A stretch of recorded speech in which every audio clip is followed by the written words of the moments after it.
ماہ رمضان کا چاند نظر آنے سے پہلے ناف پر انگلی رکھ کر صرف ایک لفظ پڑھ لو، 3 منٹ بعد معجزہ دیکھ لینا۔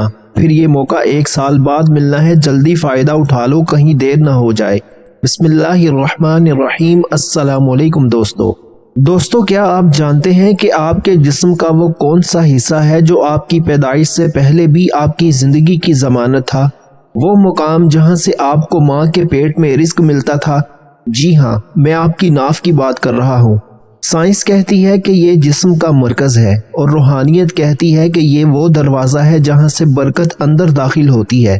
رمضان کا چاند نظر آنے سے پہلے اس مرکز پر انگلی رکھ کر ایک خاص لفظ پڑھنے کا وہ راز آج میں آپ کو بتانے والا ہوں جو شاید آپ کی تقدیر کے بند تالے 3 منٹ میں کھول دے۔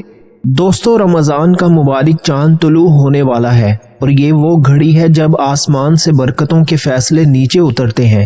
آج میں آپ کو ایک ایسی بات بتانے لگا ہوں جو شاید آپ نے پہلے کبھی نہ سنی ہو، لیکن یہ آپ کے پورے جسم کو دعا کے لیے تیار کر دے گی۔ دوستو دیکھیں، ہماری ناف ہمارے جسم کا وہ مرکز ہے جہاں سے ہماری زندگی کی شروعات ہوئی تھی۔ حکماء اور روحانی ماہرین کہتے ہیں کہ اگر چاند نظر آتے ہی انسان اپنی ناف پر شہادت کی انگلی رکھ کر اللہ کا یہ نام پڑھ لے تو اس کے پورے جسم کی رگوں میں ایک عجیب سا سکون اور برکت دوڑ جاتی ہے۔ دوستو، یہ کوئی لمبا چوڑا وظیفہ نہیں ہے، یہ صرف چند سیکنڈز کا عمل ہے جو آپ کے پورے وجود کو اللہ کی طرف متوجہ کر دیتا ہے۔ لیکن میرے بھائیوں، ایک بات یاد رکھنا، یہ ناف والا عمل تو صرف ایک دستک ہے۔ اصل خزانہ، اصل طاقت اور وہ معجزہ جو آپ کی نسلوں کی غربت مٹا دے گا، وہ ان 4 بڑے کاموں میں چھپا ہے جو اب آپ کو میں ایک ایک کر کے بتانے والا ہوں۔ یہ وہ وظائف ہیں جن کا حکم مجھے ایک بہت خاص در سے ملا ہے اور جن کی برکت کا میں خود گواہ ہوں۔ ان 4 کاموں کے سامنے دنیا کی ہر مشکل چھوٹی ہے۔ دوستو، کبھی آپ نے سوچا ہے کہ اللہ نے ہمارے جسم کے بالکل بیچ میں یہ ناف کیوں رکھی ہے؟ یہ کوئی فالتو نشان نہیں ہے بھائی، ذرا یاد کرو، جب ہم پیدا بھی نہیں ہوئے تھے، اپنی ماں کے پیٹ میں تھے، تب ہمیں نہ منہ سے کھانا ملتا تھا نہ ناک سے سانس آتی تھی۔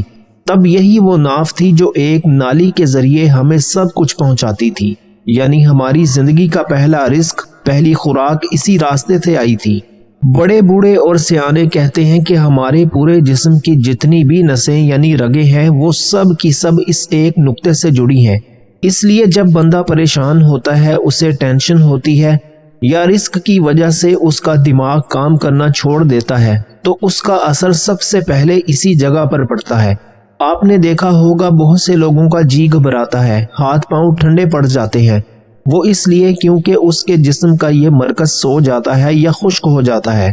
اب دیکھیں، جب گھر کی مین سپلائی خراب ہو جائے تو پورے گھر کی لائٹ چلی جاتی ہے نا، بالکل ویسے ہی جب ہماری ناف والا یہ حصہ کمزور پڑتا ہے تو ہمارے جسم کے اندر کی ہمت جواب دے جاتی ہے۔ ہم محنت تو کرتے ہیں پر برکت نہیں ہوتی، پیسے آتے ہیں پر کہاں اڑ جاتے ہیں پتہ ہی نہیں چلتا۔ اس لیے رمضان کا چاند نظر آتے ہی جب پوری دنیا میں اللہ کی رحمت بٹ رہی ہوتی ہے، اس وقت اپنی ناف پر انگلی رکھ کر اللہ کا یہ نام پڑھنا ایسا ہی ہے جیسے آپ نے بند پڑی مشین کو دوبارہ چلا دیا ہو۔ یہ صرف چند سیکنڈز کا کام آپ کی سوئی ہوئی قسمت کو جگانے کے لیے ایک جھٹکا ہے۔ لیکن میرے بھائیوں، ایک بات یاد رکھنا، مشین سٹارٹ کرنا ایک بات ہے اور اس سے کام لینا دوسری بات۔ یہ ناف والا کام تو صرف آپ کے جسم کی نسوں کو کھول دے گا، لیکن اب اس کے بعد جو 4 بڑے وظیفے میں آپ کو بتانے والا ہوں نا، اصل طاقت ان میں ہے۔ اگر آپ نے وہ نہ کیے تو یہ ایسا ہی ہے جیسے گاڑی سٹارٹ کر کے وہیں کھڑی کر دی۔ اگر منزل پر پہنچنا ہے اور غریبی مٹانی ہے تو اب ان 4 کاموں کو ایک ایک کر کے سمجھ لو جو اب میں بتانے والا ہوں۔ بھائیو، آج ہم نے صرف وظائف نہیں کرنے، بلکہ اس ویڈیو کے آخر میں ہم سب نے مل کر ایک ایسی اجتماعی دعا کرنی ہے جس کی مثال آپ کو کہیں نہیں ملے گی۔ میں نے خود اس دعا کے لیے خاص تیاری کی ہے کیونکہ رمضان کے چاند کی پہلی دعا کبھی رد نہیں ہوتی۔ آپ سب ابھی کامنٹس میں اپنی سب سے بڑی پریشانی یا اپنا نام لکھ دیں تاکہ جب ہم آخر میں دعا کریں تو میں آپ سب کا نام لے کر آپ کی اس تنگی کے لیے اللہ سے رو کر مانگ سکوں۔ لیکن بھائیوں، وہ دعا تبھی اثر کرے گی جب آپ یہ 4 کام ترتیب سے سمجھ لیں گے۔ یہ 4 وظائف دراصل اس دعا کی سیڑھیاں ہیں اگر آپ نے سیڑھی نہیں چڑھی تو چھت تک کیسے پہنچیں گے؟ اس لیے ایک ایک منٹ قیمتی ہے اس ویڈیو کا۔ بھائیو، اب جو بات میں کرنے والا ہوں اسے اپنے دل کے کانوں سے سننا۔ وظیفہ تو ہم اب شروع کریں گے ہی، لیکن اس ویڈیو کے بالکل آخر میں نے آپ سب کے لیے ایک اجتماعی اور خصوصی دعا کا وقت رکھا ہے۔ دوستو دیکھیں، ہم سب اکیلے اکیلے تو روتے ہی ہیں، پر جب ہزاروں ٹوٹے ہوئے دل ایک ساتھ مل کر آمین کہتے ہیں نا تو عرش الہی بھی جوش میں آ جاتا ہے۔ میں چاہتا ہوں کہ آج کوئی بھی خالی ہاتھ نہ جائے۔ آپ کی جو بھی بڑی پریشانی ہے، چاہے وہ قرض کا پہاڑ ہو، بیماری ہو یا گھر کا کوئی اجڑا ہوا سکون، آپ ابھی اسی وقت کامنٹس میں اپنا نام اور اپنی وہ پریشانی لکھ دیں۔ میں ایک ایک کامنٹ دیکھوں گا اور ویڈیو کے آخر میں جب ہم سب مل کر ہاتھ اٹھائیں گے تو میں آپ سب کا نام لے کر آپ کی اس تکلیف کے لیے اللہ سے بھیک مانگوں گا انشاءاللہ۔ یہ رمضان کا چاند ہے بھائی، اس کی پہلی دعا کبھی خالی نہیں جاتی، لیکن ایک بات یاد رکھنا، یہ دعا تبھی اثر کرے گی جب آپ کا دل ان 4 وظائف کے نور سے دھل چکا ہوگا۔ یہ چاروں کام دراصل اس دعا کی سیڑھیاں ہیں۔ اگر آپ نے ایک بھی سیڑھی چھوڑی تو آپ اس برکت تک نہیں پہنچ پائیں گے جو اللہ نے آج آپ کے لیے لکھی ہے۔ اس لیے اب آپ نے ویڈیو کو 1 سیکنڈ بھی نہیں چھوڑنا، کیونکہ کیا پتا کس لمحے وہ بات آ جائے جو آپ کی تقدیر بدلنے والی ہو۔ تو کیا آپ تیار ہو؟ اپنے دلوں کو تھام لو، اپنی نیت صاف کر لو۔ اب ہم اس پہلے عظیم وظیفے کی طرف بڑھ رہے ہیں جو آپ کی روح کے بند دروازوں کو کھول دے گا۔ بھائیو، اب ہم اس پہلے قدم کی طرف بڑھ رہے ہیں جو آپ کی زندگی کی بنجر زمین کو دوبارہ ہرا بھرا کر دے گا۔ دیکھو بھائی، ہم سب کا سب سے بڑا مسئلہ کیا ہے؟ ہم محنت تو بہت کرتے ہیں، بھاگ دوڑ میں کوئی کسر نہیں چھوڑتے، لیکن پھر بھی برکت ہاتھ نہیں آتی۔ جانتے ہو کیوں؟ کیونکہ ہمارے دلوں میں ایک ڈر بیٹھ گیا ہے، لوگوں کا ڈر، غریبی کا ڈر، کل کیا ہوگا اس کا ڈر۔ جب تک دل ان ڈروں سے بھرا رہے گا، اللہ کی بادشاہی اس میں داخل نہیں ہو سکتی۔ اسی لیے رمضان کا چاند نظر آنے سے پہلے آپ نے سب سے پہلے اس ایک سچائی کو اپنے اندر اتارنا ہے جس کے سامنے پہاڑ بھی ریزہ ریزہ ہو جاتے ہیں، یعنی پہلا کلمہ لا الہ الا اللہ محمد رسول اللہ۔ آپ کو شاید لگتا ہو کہ یہ تو ہم بچپن سے پڑھ رہے ہیں، لیکن بھائیو، اس کلمے کی اصل طاقت تب ظاہر ہوتی ہے جب بندہ ہر سہارے سے ٹوٹ کر صرف اپنے مالک کے سامنے کھڑا ہو جاتا ہے۔ میں نے ایک ایسے بندے کو قریب سے دیکھا ہے جس کی زندگی تماشا بن چکی تھی۔ اس کے اپنے سگے بھائیوں نے اسے جائیداد سے نکال دیا تھا، اس کے پاس بچوں کی فیسوں کے پیسے نہیں تھے، اور وہ اتنا ٹوٹ چکا تھا کہ اس نے لوگوں سے ملنا چھوڑ دیا تھا۔ اس نے ہر وہ وظیفہ کیا جو اسے کسی نے بتایا، ہر در پر گیا، لیکن حالات نہیں بدلے۔ ایک دن اسے کسی نے یہ نہیں کہا کہ وظیفہ کرو، بلکہ اسے یہ سمجھایا کہ پہلے اپنے اللہ سے تعلق تو جوڑو۔ اس نے اسی کلمے کو اپنی سانس بنا لیا۔ وہ چلتے پھرتے اٹھتے بیٹھتے بس یہی کہتا کہ مولا، تیرے سوا میرا کوئی نہیں، تو ہی میرا الہ ہے، تو ہی میرا حاجت روا ہے۔ آپ یقین کریں، ابھی کچھ ہی دن گزرے تھے کہ اس کے وہ راستے کھلے جن کا اس نے کبھی گمان بھی نہیں کیا تھا۔ وہ لوگ جو اسے حقیر سمجھتے تھے وہی اس کے پاس مشورے لینے آنے لگے۔ اسے کسی نے مال نہیں دیا تھا، بلکہ اس کے کلام میں وہ تاثیر آ گئی تھی، اور اس کے نصیب کی وہ گرہ کھل گئی تھی جو برسوں سے لگی ہوئی تھی۔ کبھی سوچا ہے کہ آپ کے کام عین وقت پر کیوں بگڑ جاتے ہیں؟ کیوں آخری لمحے میں کوئی نہ کوئی ایسی رکاوٹ آ جاتی ہے کہ ساری محنت مٹی ہو جاتی ہے؟ یہ دراصل ہمارے دل کی وہ کمزوری ہے جو ہمیں اللہ سے دور رکھتی ہے۔ جب آپ اس پہلے کلمے کا ورد شروع کریں گے تو یہ آپ کے وجود کے اندر سے ان تمام وسوسوں اور نحوستوں کو نکال کر باہر پھینک دے گا جو آپ کے رزق کے راستے میں رکاوٹ بنی ہوئی ہیں۔ شعبان کے یہ آخری لمحے اسی لیے قیمتی ہیں کہ آپ اپنی روح کی بیٹری کو اس کلمے سے چارج کر لیں۔ یاد رکھیے، یہ کوئی عام بات نہیں ہے کہ آپ بس زبان سے کہہ دیں اور کام ہو جائے۔ اس کے لیے ایک خاص وزن اور ایک خاص تعداد کی ضرورت ہوتی ہے جو آپ کی روح کے بند تالوں کو کھول سکے۔ اگر آپ نے یہ تعداد پوری نہ کی تو شاید وہ تاثیر پیدا نہ ہو سکے جس کی آپ کو ضرورت ہے۔ یہ تعداد ایک ایسی گنتی ہے جو عرش کے دروازے پر دستک دینے کے برابر ہے۔ اب ذرا غور سے سنیں، اس پہلے مرحلے میں رمضان کا چاند نظر آنے سے پہلے آپ نے 2000 مرتبہ پہلا کلمہ مکمل کرنا ہے۔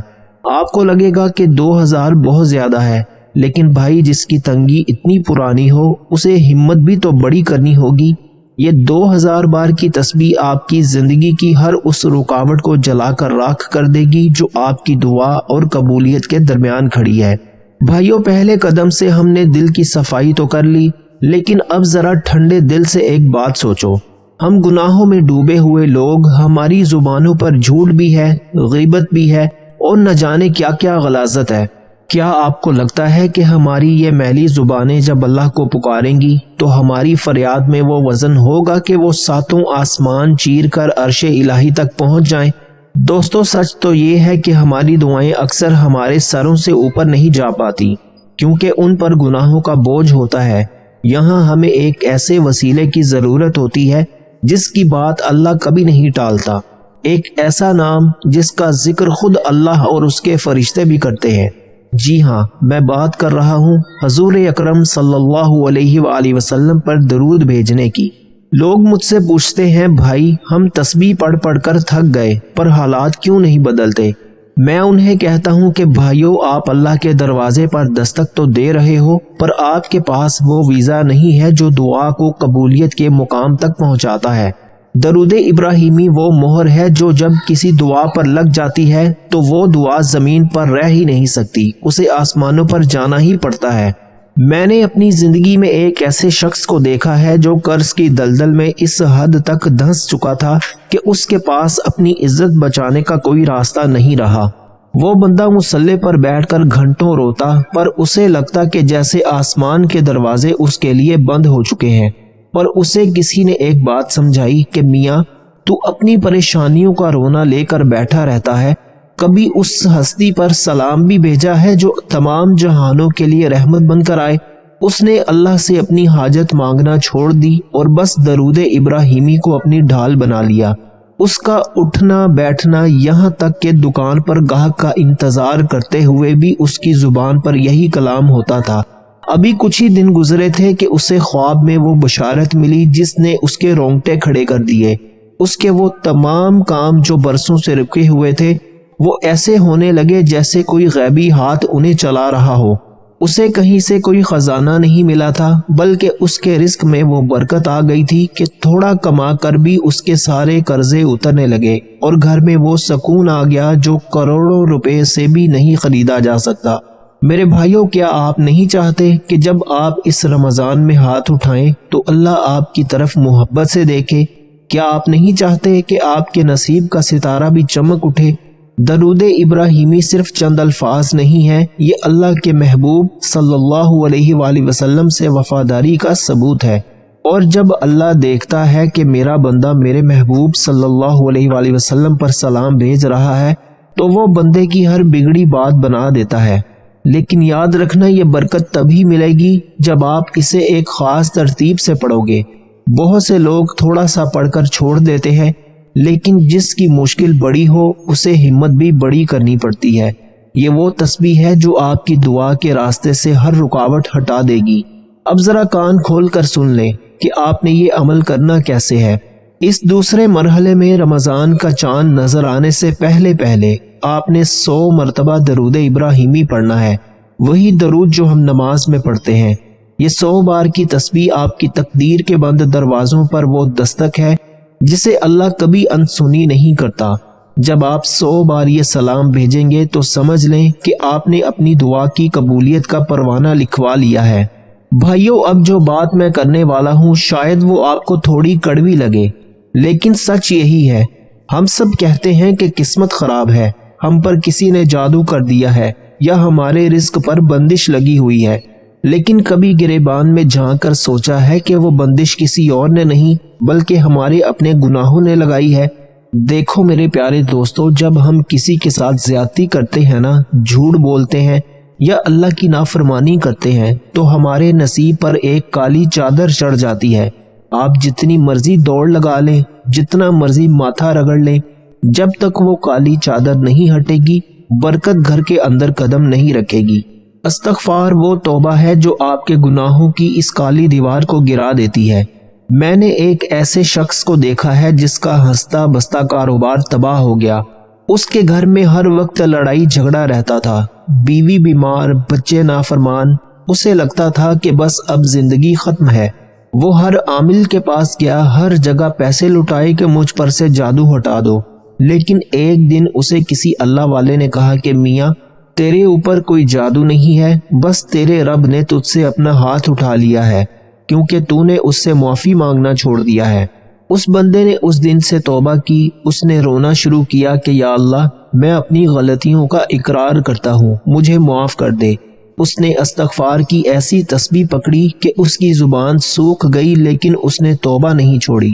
آپ یقین کریں ابھی ہفتہ بھی نہیں گزرا تھا کہ اس کے وہ دشمن جو اسے برباد کرنا چاہتے تھے وہ خود اس کے پاس صلح کے لیے آ گئے۔ اس کا وہ کام جو سالوں سے رکا ہوا تھا وہ خود بخود چل پڑا۔ یہ جادو نہیں تھا بھائیو، یہ استغفار کی وہ طاقت تھی جس نے آسمان سے رحمت کے دروازے اس کے لیے کھول دیے تھے۔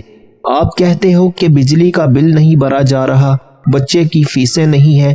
بھائی استغفار کرو، کیونکہ اللہ کا وعدہ ہے کہ جو استغفار کرتا ہے اللہ اسے وہاں سے رزق دیتا ہے جہاں سے اس کا وہم و گمان بھی نہیں ہوتا۔ رمضان کا چاند نظر آنے سے پہلے اگر آپ نے اپنے رب کو نہ منایا تو یاد رکھنا یہ پورا مہینہ غفلت میں گزر جائے گا۔ یہ وہ ہتھیار ہے جو آپ کی ہر اس بندش کو کاٹ دے گا جو آپ کی کامیابی کے راستے میں رکاوٹ بنی ہوئی ہے۔ لیکن یاد رہے یہ توبہ صرف زبان سے نہیں بلکہ دل کی تڑپ سے ہونی چاہیے۔ اس تیسرے قدم میں چاند نظر آنے سے پہلے آپ نے 313 مرتبہ استغفر اللہ پڑھنا ہے۔ یہ 313 کا عدد وہ ہے جس نے بدر کے میدان میں حق کو فتح دلائی تھی۔ جب آپ اس تعداد میں اپنے رب سے معافی مانگیں گے تو آپ کی زندگی کی ہر جنگ میں اللہ آپ کو فتح عطا فرمائے گا اور ہر رکاوٹ ریت کی دیوار ثابت ہوگی۔ بھائیو اب ہم اس مقام پر پہنچ چکے ہیں جہاں دنیا کی ساری آوازیں تھم جاتی ہیں اور صرف ایک بندہ ہوتا ہے اور اس کا رب ہوتا ہے۔ ہم نے دل صاف کر لیا، وسیلہ ڈھونڈ لیا، گناہوں کی دیوار بھی گرا دی۔ اب وقت ہے اس مالک کے دربار میں اپنا مقدمہ پیش کرنے کا۔ یہ وہ وقت ہے جب عشاء کی نماز کے بعد دنیا سکون کی نیند سو رہی ہوتی ہے، لیکن اللہ کا ایک خاص بندہ جائے نماز پر بیٹھ کر کائنات کے سب سے بڑے سچ کا واسطہ دے رہا ہوتا ہے۔ آپ کو پتہ ہے کہ سورہ اخلاص کیا ہے؟ یہ اللہ کا وہ تعارف ہے جس سے اللہ کو سب سے زیادہ پیار ہے۔ جب آپ کہتے ہو اللہ الصمد، اللہ بے نیاز ہے، تو آپ اقرار کرتے ہو کہ مولا میں تو محتاج ہوں، میں تو فقیر ہوں، میرے پاس تو کچھ نہیں ہے، پر تو بے نیاز ہے، تیرے خزانے تو بھرے ہوئے ہیں، تو چاہے تو ایک پل میں مٹی کو سونا کر دے۔ یہ آخری کام ان لوگوں کے لیے ہے جو زندگی کی ہر بازی ہار کر تھک چکے ہیں اور اب صرف اپنے رب سے ایک معجزہ چاہتے ہیں۔ میں نے ایک ایسے شخص کو دیکھا ہے جس کی زندگی میں اندھیروں کے سوا کچھ نہیں بچا تھا۔ اس کی عزت داؤ پر لگی تھی، اس کے پاس سر چھپانے کو چھت نہیں تھی اور اپنوں نے اسے در در کی ٹھوکریں کھانے کے لیے چھوڑ دیا تھا۔ وہ ہر رات روتا پر اسے راستہ نہیں ملتا تھا۔ پھر اسے کسی نے بتایا کہ میاں جب دنیا کے سارے دروازے بند ہو جائیں تو اس دروازے پر دستک دو جو کبھی بند نہیں ہوتا۔ اس نے عشاء کے بعد تنہائی میں بیٹھ کر پورے یقین کے ساتھ اللہ کی توحید کو پکارنا شروع کیا۔ وہ کہتا ہے کہ ابھی چند راتیں ہی گزری تھیں کہ اسے ایسا محسوس ہوا جیسے غیب سے اس کے لیے راستے کشادہ ہو رہے ہیں۔ وہ بند تالے جن کی چابیاں گم ہو چکی تھیں وہ خود بخود کھلنے لگے۔ اسے وہاں سے رزق ملا جہاں سے اس کا گمان بھی نہیں تھا۔ دوستو یہ اس سورت کی برکت ہے جسے اللہ نے قرآن کا تیسرا حصہ قرار دیا ہے۔ جب آپ اسے پڑھتے ہو تو گویا آپ اللہ کی عظمت کا اعلان کرتے ہو اور اللہ اپنی عظمت کی قسم کھا کر آپ کی لاج رکھ لیتا ہے۔ لیکن بھائیو یاد رکھنا یہ وظیفہ آپ کی اس اجتماعی دعا کی آخری چابی ہے جو اب بس چند منٹ بعد شروع ہونے والی ہے۔ یہ وہ مہر ہے جو آپ کے پچھلے تینوں کاموں کو ایک ساتھ جوڑ کر عرش تک لے جائے گی۔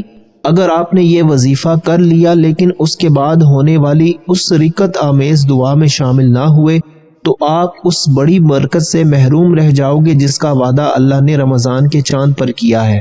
اب ذرا دل تھام کر طریقہ سمجھ لیں کیونکہ اس میں ذرا سی بھی غلطی نہیں ہونی چاہیے۔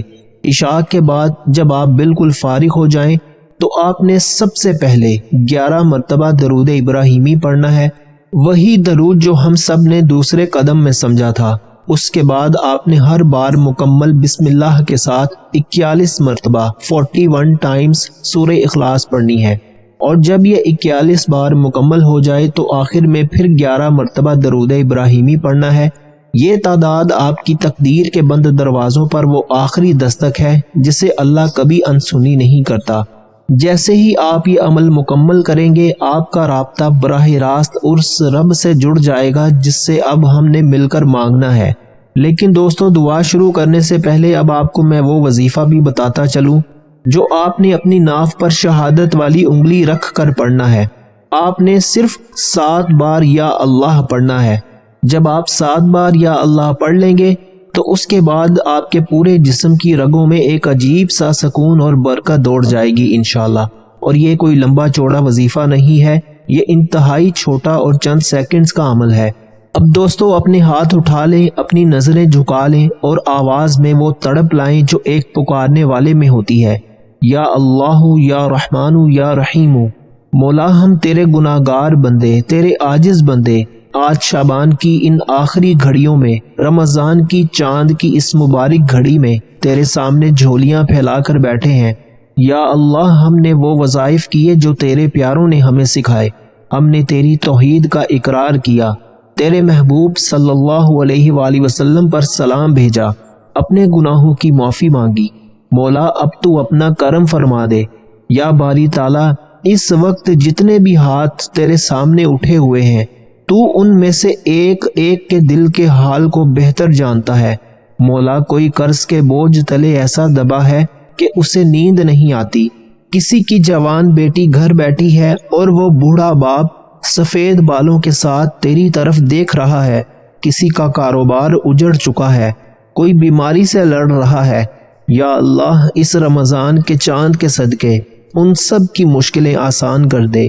یا اللہ، ہمیں کسی کا محتاج نہ کرنا، ہمیں اپنے سوا کسی کے در پر نہ جھکانا۔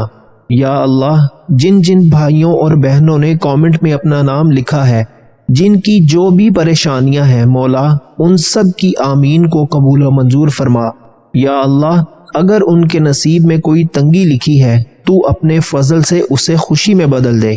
یا اللہ، اس 2026 کے سال کو ہمارے لیے فتوحات کا سال بنا دے، ہمارے گھروں میں وہ سکون اتار دے جو ہم برسوں سے ڈھونڈ رہے ہیں۔ یا اللہ، ہمیں رمضان کی تمام برکتیں سمیٹنے کی توفیق عطا فرما۔ مولا، آج کی یہ محفل، یہ وظائف اور یہ دعا ہماری نجات کا ذریعہ بنا دے۔ جب ہم جائے نماز سے اٹھیں تو ہمارے دلوں میں یہ یقین ہو کہ تو نے ہمیں سن لیا ہے اور ہماری تقدیر بدل دی ہے۔ آمین، اللہم آمین۔ میرے پیارے بھائیوں، دعا تو ہم نے کر لی، اب آپ کا کام ہے کہ پورے یقین کے ساتھ ان وظائف پر عمل کریں۔ یاد رکھیے، اللہ کے ہاں دیر ہے، اندھیر نہیں۔ میں تو کہتا ہوں کہ دیر بھی بندے کے ہی اندر ہے اور اندھیر بھی بندے کے ہی اندر ہے۔ اگر آپ کو لگتا ہے کہ آج کی اس ویڈیو نے آپ کے دل کو تھوڑا سا بھی چھوا ہے تو اس خیر کی بات کو صرف اپنے تک نہ رکھیں، اسے شیئر کریں تاکہ کسی اور پریشان حال کا بھلا ہو سکے۔ ویڈیو کو لائک کر دیں، اور اگر ابھی تک آپ نے اس چینل کو سبسکرائب نہیں کیا تو اس روحانی خاندان کا حصہ بن جائیں۔ کامنٹ میں اپنی رائے اور آمین لکھنا مت بھولیے گا۔ اللہ پاک آپ سب کو ہمیشہ خوش اور آباد رکھے اور اس رمضان آپ کی ہر مراد پوری فرمائے۔ ملتے ہیں اگلی ویڈیو میں، تب تک کے لیے اپنا بہت سارا خیال رکھیے گا اور اپنے اس چینل کا بھی، اپنے بھائی کو بھی اپنی خصوصی